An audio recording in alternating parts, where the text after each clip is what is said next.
Vamos a iniciar entonces esta clase sobre acceso a la información pública y vamos a empezar tratando de encuadrar en qué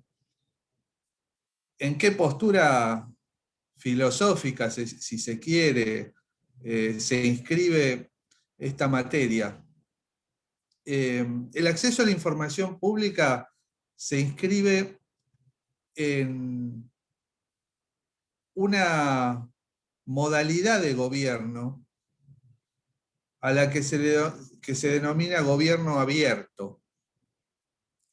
Y el gobierno abierto es un modo de gobernar apoyándose en los conocimientos, en los saberes, en las experiencias que están fuera del Estado, a partir de una fuerte incorporación de la tecnología, en especial de las nuevas tecnologías.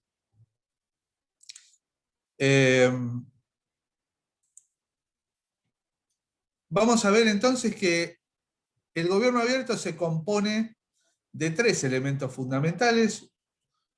Uno es el acceso a la información pública, otro es la participación ciudadana,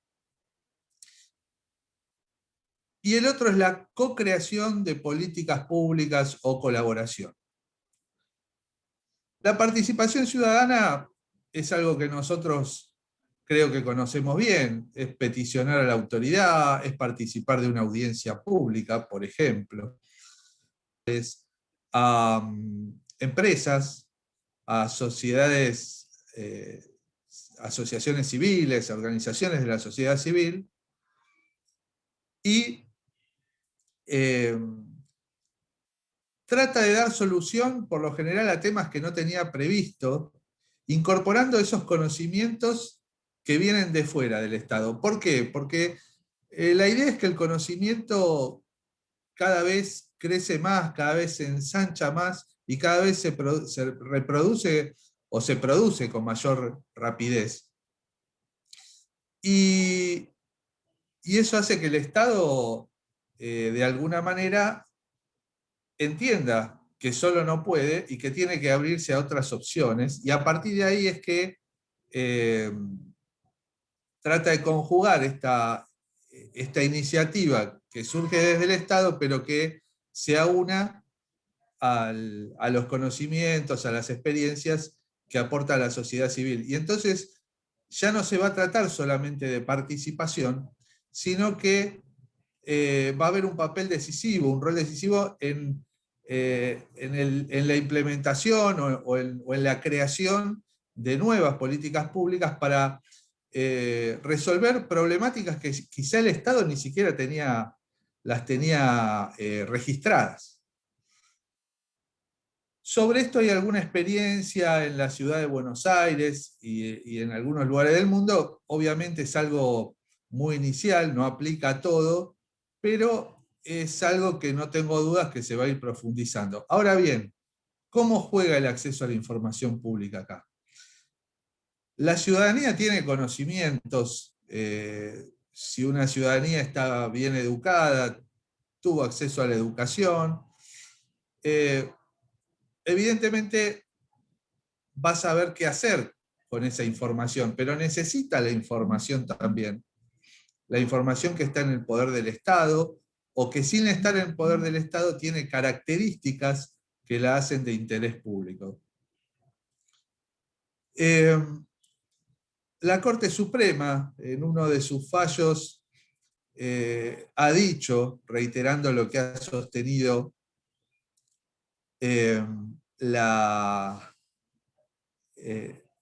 una organización internacional, una ONG internacional, que la información pública es el oxígeno de la democracia.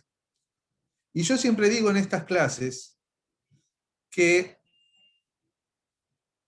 la educación es el aparato respiratorio, porque necesitamos, para utilizar esa información, tener capacidades. Obviamente vamos a tener las capacidades de analizar toda la información, no, Pero la idea de que haya organizaciones de la sociedad civil que están especializadas y que alguna información muy específica la pueden traducir para que entendamos todo, agrega un marco más amplio de participación pública y de que todos los ciudadanos puedan llegar a entender o a saber de qué se trata, como se decía el 25 de mayo de 1810.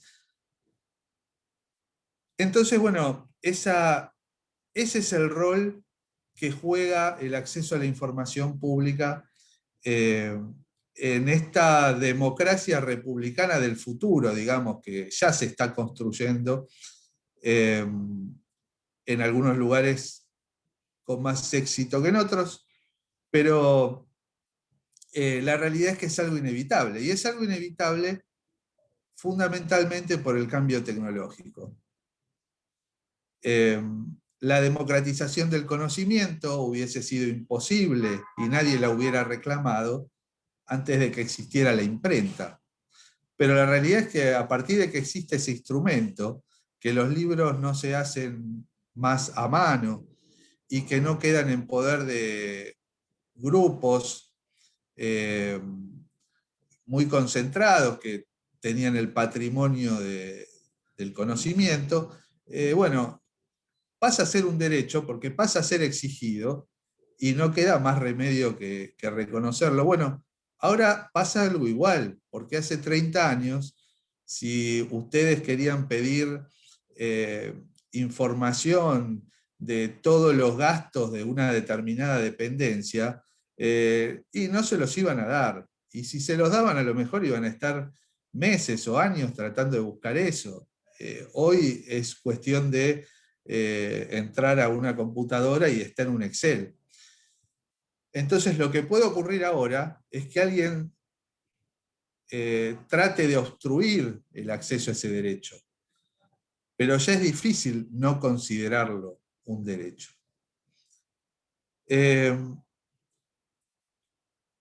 Bueno, básicamente en nuestro continente la cuestión del acceso a la información pública, si bien existía previamente, comenzó a profundizarse durante el gobierno de Obama en Estados Unidos, que tuvo también un fuerte apoyo en nuestra región por parte de países como Brasil, no tanto el nuestro a nivel Estado, sí a nivel de ONGs que se dedican a estas cuestiones.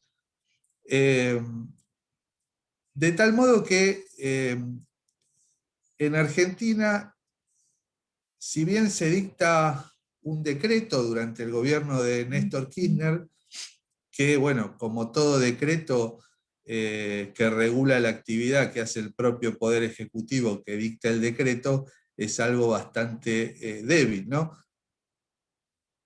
Y además no tenía determinadas características que respetaran los estándares internacionales. Pero fue un principio, y de alguna manera la Corte comenzó a dictar determinados fallos, el fallo ADC contra PAMI, el fallo CIPEC contra el Ministerio de Desarrollo Social, entre otros, que fueron de alguna manera estableciendo determinados principios que cuando se dicta la ley 27.275, que es la que rige esta materia, son incorporados bueno, a nuestro orden jurídico. Vamos entonces a ver cuáles son esos principios y a tratar de explicarlos. En primer lugar, hay que decir acá que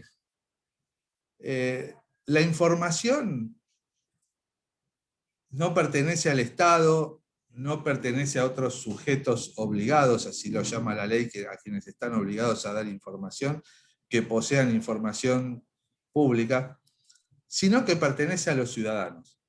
Ese es el principio básico.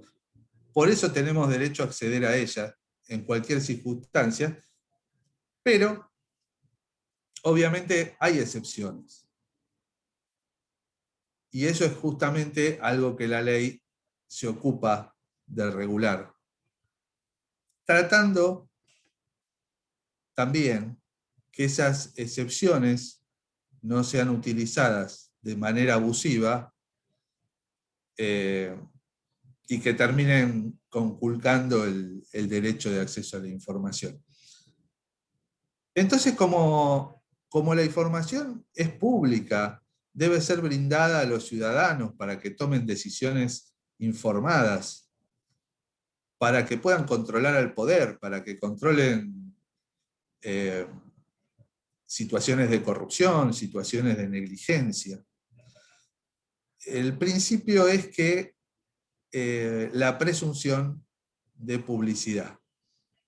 Obviamente, sujeta a excepciones que debe establecer la ley. Y esto es muy importante.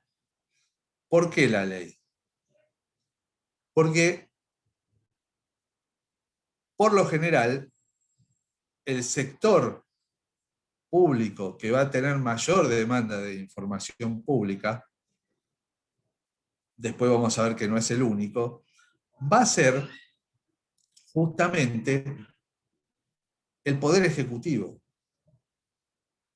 Entonces, si yo permito al Poder Ejecutivo o a ministros o a directores nacionales o al jefe de gabinete que por vía de reglamentos establezcan excepciones, lo que voy a estar logrando de alguna manera es que nunca pueda conseguir una información que el poder esté interesado en ocultar. Otro de los principios es el de transparencia y máxima divulgación. Esto ratifica esto que el acceso es limitado, el acceso a la información es limitado por excepciones, pero además que esas excepciones deben ser creadas conforme a lo que es un régimen democrático y republicano. Esto lo dice la ley. Y que además deben ser proporcionales al interés que la justifican.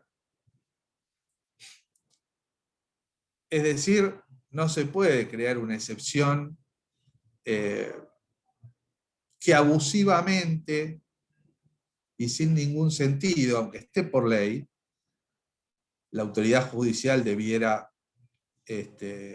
decretar su inconstitucionalidad o su ilegalidad, o perdón, su inconstitucionalidad porque es una ley, o en todo caso su anticonvencionalidad porque también estaría violando convenciones internacionales. Bueno, de ese modo entonces queda claro que no cualquier excepción es válida, aun si está creada por ley.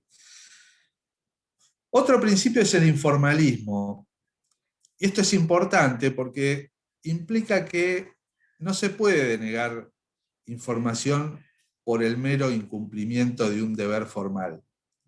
Si realmente el cumplimiento de ese deber es imprescindible, en todo caso, la autoridad pública o el sujeto obligado deberá solicitar que se aclare o que se rectifique en algún aspecto la petición que cree insuficiente. Pero de ningún modo denegar. Y esto se ve muchas veces, van a ver ustedes ejemplos donde a lo mejor algunos entes públicos, generalmente no los de la administración pública centralizada, digamos, pero algunos autónomos o autárquicos o sociedades del Estado, muchas veces le dicen con qué formulario hay que pedir la información. Bueno, la verdad que si yo no cumplo, no utilizo ese formulario, deberían dármela igual. Bueno, otro principio es el de máximo acceso. Esto quiere decir que la información debe entregarse completa con el mayor grado de desagregación posible. Esto de la desagregación se ve muy clarito cuando estamos ante un presupuesto, ¿no? Tratar de ir desagregando los conceptos. Bueno, gastamos en comida, bueno, ahora decime en qué tipo de alimentos, cuánto gastaste para determinada dependencia o para determinada asistencia social. Otro aspecto de este mismo principio es que la información hay que darla por la mayor cantidad de medios disponibles, es decir, por la página de internet, si tengo alguno, si el sujeto obligado cuenta con algún otro medio para comunicar, por ese otro medio también. Si alguien va personalmente al lugar, esperemos que algún día se pueda volver a hacer eso, que le den un folleto, es decir, tener variedad para llegar a todos los públicos, porque no todos los públicos se sienten cómodos con el mismo tipo de comunicación. Otro aspecto es el tema de la apertura, y acá sí juega mucho la tecnología. Los formatos abiertos. Se exige que la información se brinde, obviamente en la medida de lo posible, hay casos en los que no se puede, en formatos abiertos. ¿Por qué? Para que puedan ser procesados por medios automáticos. Y esto garantiza de alguna manera la reutilización o la distribución por parte de terceros, ¿no? Es muy importante esto, porque de alguna manera permite elaborar otros proyectos, es decir, un particular puede obtener información de 2 entes distintos o de 3 entes distintos, cruzar esa información, los que saben usar Excel o algún otro tipo de, de productos que yo no conozco demasiado, lo saben eso. Por ejemplo, la Oficina de Anticorrupción en una época brindaba las declaraciones juradas de las autoridades, yo creo que era en un formato, no sé si era PDF o estilo PDF, que no se podía abrir. Bueno, hoy vienen en un formato abierto, tipo Excel, vamos a decir, porque la verdad no conozco exactamente el nombre, pero sí es un formato abierto que permite cruzar información o acumular esa información en ese formato, poder detectar, obtener datos y estadísticas que, bueno, facilitan el uso de la información, obviamente. Otra cuestión es el tema de la disociación. Porque la información que el Estado o los sujetos o los otros sujetos obligados pueden entregar se entrega a partir de documentos. Es decir, el Estado no puede entregar una información que está suelta en el aire, que supone. No, el Estado entrega documentación que está en documentos. Entonces, normalmente entrega los documentos, porque después vamos a ver, el Estado tiene vedado producir información, salvo una excepción, tiene vedado producir información para eh, de alguna manera contentar al que la pidió. El que la pide tiene que pedir lo que hay, no que le hagan una monografía, como ocurre a veces. Bueno, entonces a partir de ahí, si dentro de ese documento hay determinados datos que están bajo el régimen de excepciones, hay que buscar la manera de disociarlos, ya sea de un modo tecnológico o haciendo tachas o o bueno, utilizando cualquier mecanismo que permita ocultar la información que por ley está protegida y no debe ser entregada a los ciudadanos. Bueno, yo veo que en el chat hay más o menos 7 consultas, las vamos a ver. A lo mejor no son consultas, puede ser que sean buenas tardes, pero... Exacto, Argentina tuvo desde 2003 el decreto 1172/3, claro, ese es el decreto que me refería, de la época de Néstor Kirchner, donde se pide esa información, no, lamentablemente no sé a qué se referían. Portal de trámites, varios nombres, está bien. Bueno, vamos a seguir entonces con los principios. Otro principio es la no discriminación. Bueno, acá es importante. El acceso a la información pública es de legitimación amplia. ¿Qué quiere decir esto? Que cualquier ciudadano puede pedir, que no está obligado a acreditar un interés legítimo o a fundamentar el pedido. Esto quedó muy claro en un fallo del entonces legislador Gerardo Morales, que eh, reclamó judicialmente ante la CIGEN, eh, y porque la CIGEN le había negado el acceso a la información porque no consideraba que tuviera legitimación para acceder a esos datos. Bueno, y obviamente la justicia falló a favor del diputado.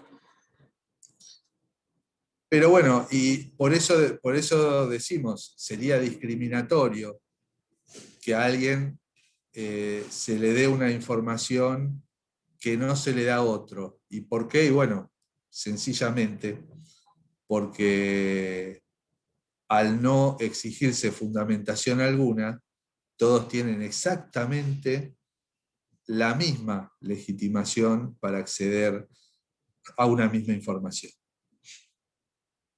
Bueno, otro principio es el de máxima premura o de oportunidad. Es decir, esto quiere decir que la información debe ser entregada en tiempos tales que no pierda su valor. Esto es muy importante porque hace a cómo debe funcionar un sistema de acceso a la información pública. Si a mí me dan información 4 años, 5 años después, bueno, a lo mejor ya no me sirve como ciudadano para tomar decisiones informadas, para prevenir corrupción, para prevenir negligencia, y a lo mejor me la van a estar dando cuando ya es tarde, cuando el hecho está consumado, cuando ya voté, por ejemplo, o cuando ya opiné equivocadamente sobre algo que creía que era de una manera y no lo era. Entonces, bueno, ven ustedes cómo la cuestión del acceso a la información y sobre todo el acceso oportuno a la información es algo que perfecciona en gran medida la democracia y el debate público. Hoy hay diputados que, eh, sobre todo los diputados de la minoría parlamentaria, ya no hacen más esos pedidos de informe. Bueno, a veces algunos lo siguen haciendo, pero ya no tiene mucho sentido hacer esos pedidos de informe donde la Cámara tiene que resolver a favor o no si se pide esa información, porque puede ir como ciudadano que es y pedir esa misma información por la vía del acceso a la información pública, y la va a tener más rápido y con más posibilidades de obtenerla en caso de que la respuesta sea favorable, que si por ahí le traban ese proyecto de resolución porque no es del gusto del oficialismo o de quien tiene la mayoría en la Cámara. Así que bueno, es realmente una mejora sustancial del orden republicano y democrático. Bueno, otro principio es el tema de la gratuidad. Existe gratuidad en el acceso, no así en la reproducción. Si ustedes van a tener que sacar fotocopias, si tienen que llevar discos rígidos o si tienen que llevar un pendrive, se lo pagan ustedes. Por lo menos hasta ahora es así. Sí hay que aclarar que en principio, y a menos que sea muchos documentos, el hecho de que la información mayoritariamente se esté brindando a través de medios electrónicos hace que en casi todos los casos sea gratuito. Pero he tenido alguna situación en la cual he debido asistir a una dependencia con 4 discos rígidos, no, perdón, discos rígidos no, discos externos creo que se llamaban, para que me pasaran 70.000 imágenes. Pero bueno, era mucho, pero en general es menos lo que Pantaleón pide. Entonces, bueno, ese es el principio, normalmente no se paga. Cuando veamos la parte judicial, vamos a ver ese tema en cuanto a la gratuidad o no de las vías judiciales para alcanzar la información pública. Bueno, otro principio es el del control, es decir, la necesidad de que exista un órgano competente que se ocupe de velar porque se cumplan este derecho de acceso a la información pública. Y después está el de responsabilidad, que implica que sean sancionados los funcionarios que se niegan a dar información que corresponde que sea entregada a los solicitantes. Otro principio muy interesante es el del alcance limitado de las excepciones. Ese principio establece de alguna manera como una excepción a la excepción, porque ¿qué dice? Que las excepciones fijadas por la ley no van a ser aplicadas, si el perjuicio que va a afrontar la sociedad por no tener esa información va a ser mayor que el perjuicio o que los intereses dañados que fueron el motivo de que se creara esa excepción. Entonces vamos a ver cómo las excepciones están, pero depende del caso concreto. Puede que en algunas situaciones la autoridad de aplicación administrativa o eventualmente la autoridad judicial diga, bueno, para este caso no va la excepción, porque a mí me parece que si no damos la información, va a ser mayor el perjuicio para la sociedad que el perjuicio que estamos tratando de evitarle a alguien o a un grupo de personas o a la sociedad misma, y que fue tenido en miras al crear esta excepción. Bueno, otro principio es indubio pro petitor. Creo que está claro a qué apunta. Ante la duda hay que estar a favor del que pide la información.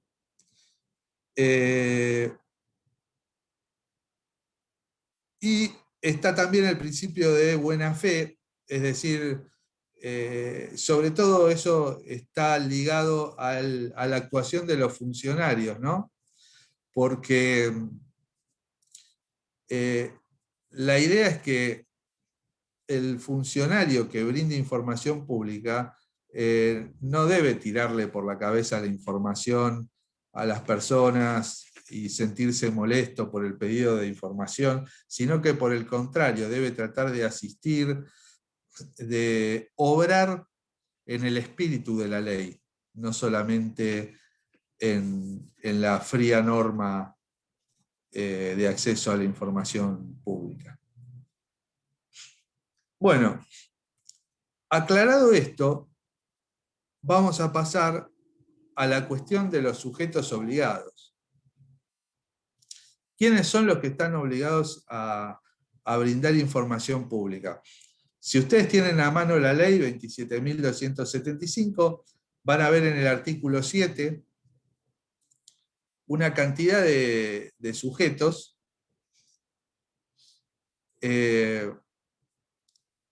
van a ver que están todos los poderes del Estado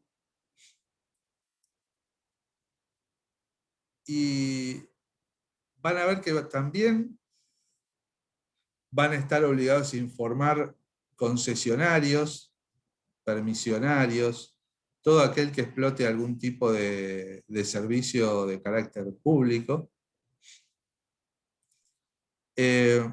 Van a estar obligados asociaciones, sindicatos, partidos políticos, en la medida que reciban algún fondo estatal y solo respecto del uso de ese fondo estatal. Van a estar obligados quienes administren juego. Van a estar obligados aquellos organismos que siendo privados sean administrados por alguna autoridad estatal o financiados. Van a estar obligados también aquellos organismos que, no siendo estatales, tengan carácter público. El fallo PAMI creo que fue un caso muy interesante en ese sentido. El fallo PAMI tuvo lugar cuando estaba vigente el decreto, ¿no? Y el 1172 del 2003. Y bueno, hay una organización de la sociedad civil que le pide información sobre cómo estaba gastando PAMI la pauta publicitaria. Y una de las defensas que esgrime PAMI para no darle información es decir, bueno, mire, de acuerdo a mi interpretación de la ley, del decreto, perdón, yo soy un sujeto público, pero no estatal, de modo tal que no estoy alcanzado por este decreto. Bueno, la interpretación de la Corte fue distinta, y es muy interesante porque lo que hace la Corte, de alguna manera, es decir, mire, a mí la verdad no me importa si la legislación o el decreto argentino dice o no dice eso. La realidad es que cualquier autoridad pública, y esto incluye a la propia Corte, debe eliminar los obstáculos que fijan las normas internacionales para que los ciudadanos accedan a la información pública conforme a los estándares internacionales. Por eso yo decía que quien impulsa con mayor fuerza esta cuestión del acceso a la información pública es la Corte con sus fallos. Eso sí, para el resto de los poderes, cuando se trata de su propia organización, no ha seguido siquiera sus propias recomendaciones, o sus propios fallos, mejor dicho. Bueno, otra cuestión que tenemos que ver son las excepciones, las van a ver en el artículo 8, si tienen la ley a mano.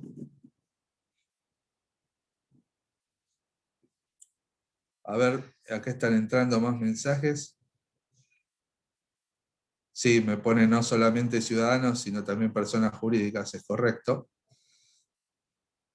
El Poder Judicial de la Ciudad no tiene designado el órgano de seguimiento y garante de la información pública. Fallo Justiniani se refiere al fallo Justiniani, sí, lo vamos a hablar, es muy interesante ese fallo, seguramente lo vamos a hablar en la próxima clase porque es la parte del reclamo judicial. Bueno, lo de Tesur es todo un tema, no, para mí no es correcto.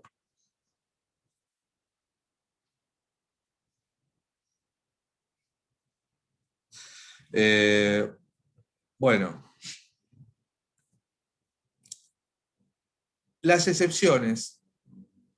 La idea es que toda la información es pública, pero a veces no se le puede brindar a la sociedad justamente por una necesidad de proteger a la sociedad o a determinados sectores de la sociedad. Y a veces porque se trata de información que es muy personal y que no corresponde que sea entregada porque implica una violación de la intimidad de las personas, de su fuero íntimo. Bueno, en principio, si ustedes ven el artículo 8, van a ver que está excluida de ser informada cierta información relacionada con secretos en materia de defensa y relaciones exteriores, información que ponga en peligro el secreto financiero y bancario, que pueda provocar una corrida, por ejemplo, o la quiebra de alguna entidad bancaria. Bueno, secretos industriales, financieros, científicos, tecnológicos, técnicos, claro, siempre y cuando esa revelación de esos secretos afecte la competitividad bueno, o, o algún interés o derecho de quien detenta esos secretos. La información cuando se obtiene de modo confidencial, si el Estado me pide información, eh, pero me dice que es con fines estadísticos, por ejemplo, y yo estoy obligado a dársela, pero bajo confidencialidad, bueno, después esa información no puede ser reclamada para ser exhibida públicamente. Bueno, la información que maneja la UIF, por razones obvias. La información que preparan asesores jurídicos, si pudiera revelar, por ejemplo, la estrategia que se va a llevar adelante desde el Estado en un juicio. Bueno, el secreto profesional, la información judicial que esté vedada por ley, por ejemplo, si hay secreto de sumario no, y el Estado le dio información al fiscal a pedido del fiscal o del juez, obviamente el Estado no puede salir a revelar esa información. Bueno, cuando haya un peligro en la vida o la seguridad de las personas, cuando haya una investigación en trámite y revelar esa información puede poner la investigación en peligro. Es decir, hay una serie de datos, de excepciones que ustedes van a poder ver ahí, y una en particular en la que quisiera detenerme es la de los datos personales. Los datos personales merecen ser preservados, pero ahora hay jurisprudencia que limita esa preservación.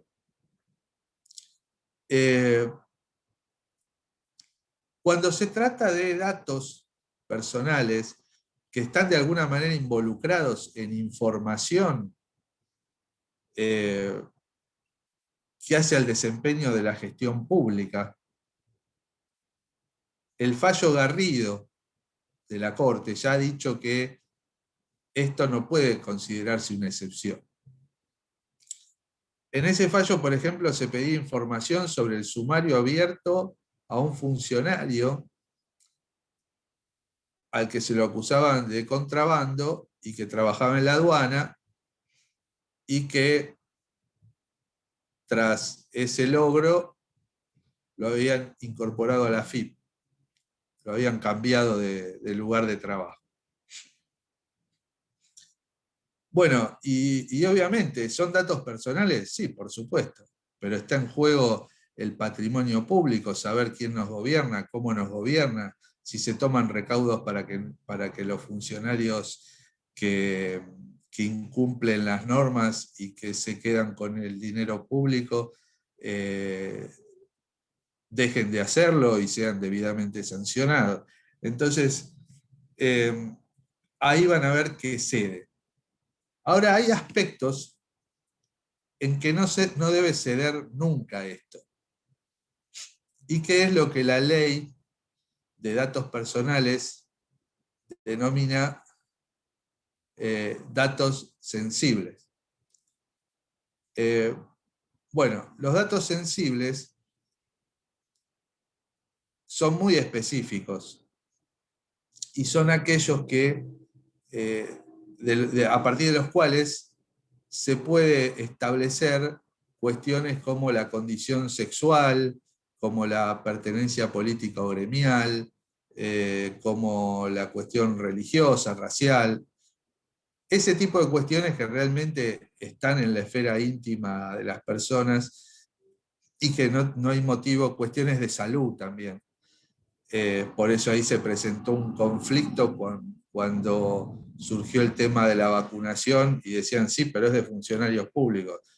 Bueno, hay que darlo, no hay que darle la información, es un tema, una discusión muy interesante, obviamente no es para acá, pero chocaban las dos cosas, porque por un lado, bueno, fue una práctica que se hizo en materia sanitaria sobre una persona, pero por otro lado, un funcionario sospechado de utilizar el Estado para eh, saltearse la cola, como dijeron desde el Poder Ejecutivo. Entonces, bueno, ese tipo de cosas a veces plantean conflictos éticos inclusive. Pero bueno, mi opinión es que esos datos, y es mi opinión, nada más que mi opinión, esos datos no deben ser facilitados eh, bajo ninguna circunstancia. Ahora bien, hay una gran excepción a todas las excepciones. Van a ver al final del artículo 8, donde se dice que ninguna excepción se puede oponer a una información relativa a graves violaciones a los derechos humanos, crímenes de guerra. Es decir, los derechos humanos son una excepción a la excepción. ¿Está claro? Eso es así, digamos. Y bueno, yo creo que tiene sentido que sea así. Hay quienes opinan que no, pero bueno. Eh, ahí tenemos una alternativa. Sí, obviamente, me parece un poco extraño en cuanto a eh,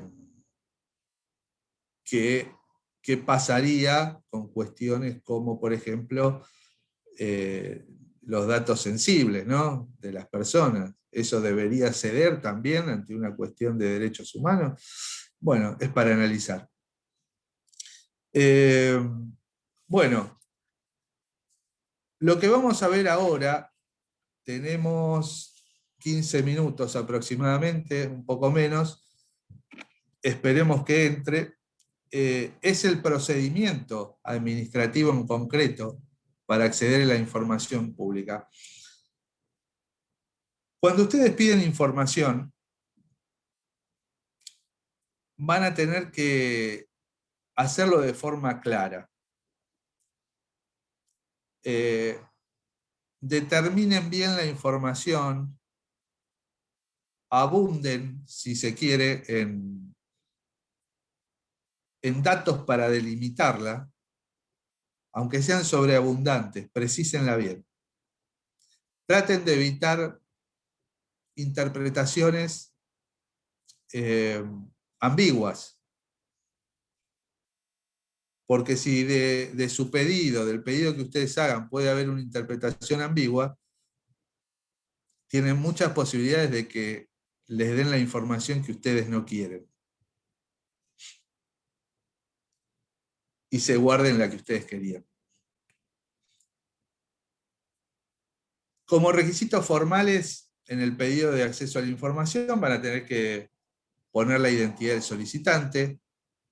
Hay países que no exigen esto, hay países donde se puede pedir la información de modo anónimo.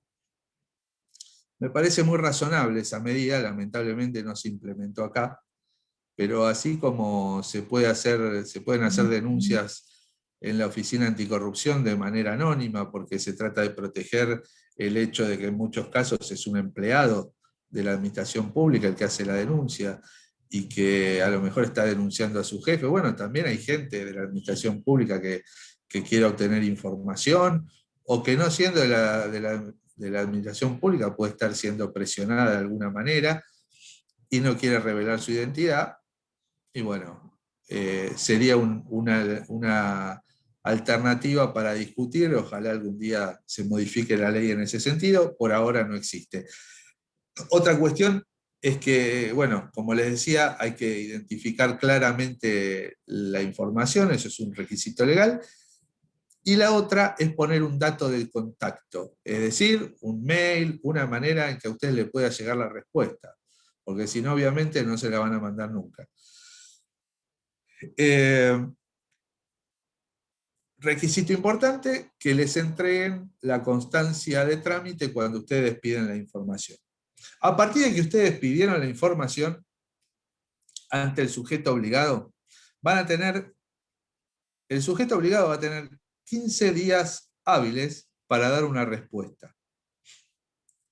Si por algún motivo entiende el sujeto obligado que va a demorarse más,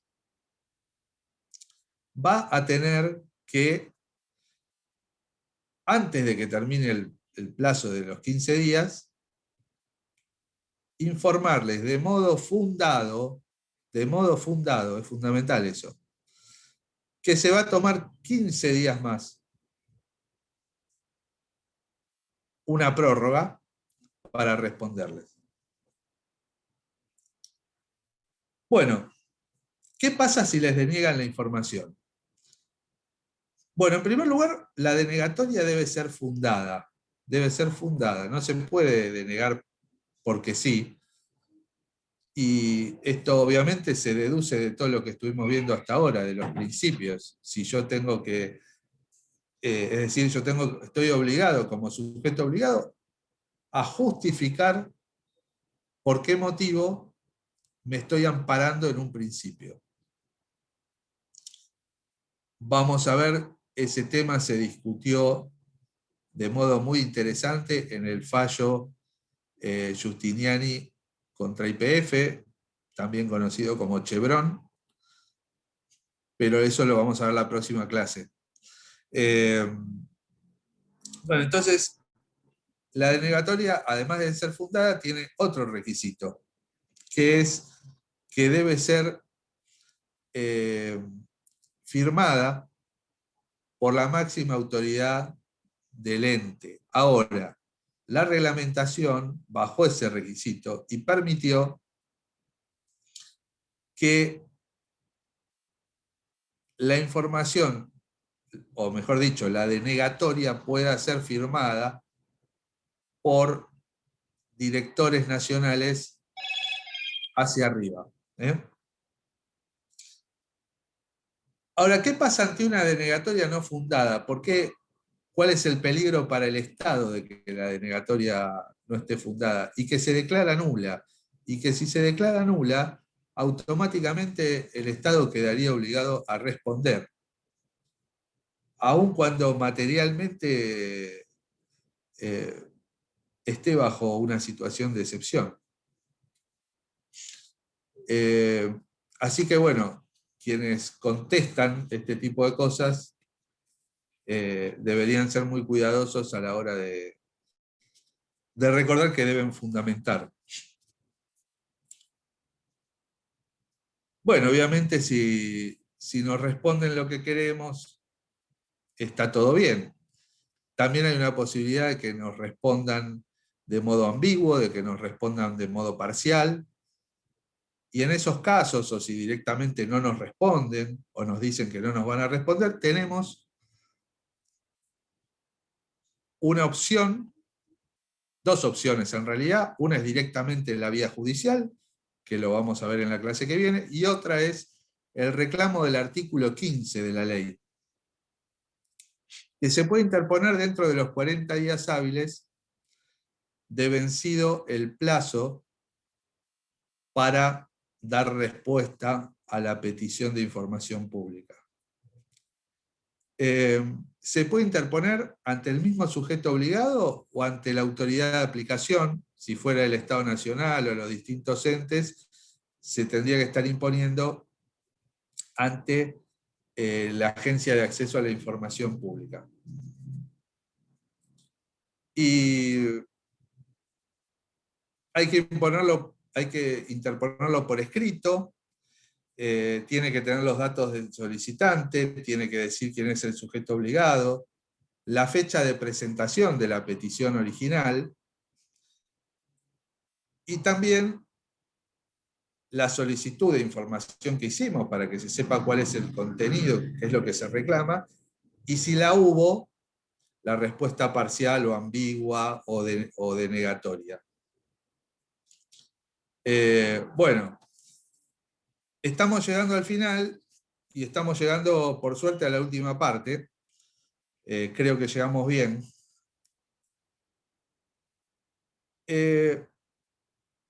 Dentro de los 30 días hábiles de recibido el reclamo, la autoridad de aplicación debe responder. Lo que les voy a decir no está en la ley, pero cuando recibe la petición, suele hacer la Agencia de Acceso a la Información, por lo menos, una especie de pedido de descargo. Le pide al sujeto obligado que haga un descargo respecto de los fundamentos que da el peticionante en su reclamo. En esos 30 días hay dos posibilidades: que ordene al sujeto obligado a brindarle información, si considera que el reclamo procede, que los fundamentos del reclamante se ajustan a derecho y los del sujeto obligado no. Y entonces, bueno, ahí dicta una resolución que obliga en el término de 10 días hábiles a que brinde esa información. Suele pasar que esa información no se brinda, aún con esa resolución, y ahí quedamos habilitados para hacer denuncias penales contra la autoridad que incumplió por delito de desobediencia, por delito de incumplimiento de deberes de funcionario público, y hasta se puede iniciar un amparo para que cumpla, que eso lo vamos a ver en la clase que viene. También podría la Agencia de Acceso a la Información, y debería hacerlo, lamentablemente la ley solo faculta, no lo hace, iniciar el amparo el propio ente, porque es el ente desobedecido, y se supone que si nosotros fuimos a sede administrativa, es para no tener que ir a sede judicial. Ahora está pasando que no incumplen lo que dice el ente, y los que tienen que ir a la justicia son los ciudadanos, porque el ente no va a la justicia. Lo único que hace es ponerlos en un registro de incumplidores. Ahora, ¿qué pasa si hay rechazo? ¿Por qué podría rechazarse este recurso, este reclamo del artículo 15? Porque se presentó fuera de término, porque es un reclamo idéntico que ya había presentado el mismo requirente de información, es un reclamo duplicado, porque el sujeto no puede considerarse sujeto obligado, el sujeto al que se le requirió la información, o porque la información está exceptuada. En todos estos supuestos, cuando la Agencia de Acceso a la Información, o depende del poder al que hayamos ido, nos conteste, nos tiene que notificar cuál es el plazo que tenemos para recurrir a la justicia, y por qué vía, y obviamente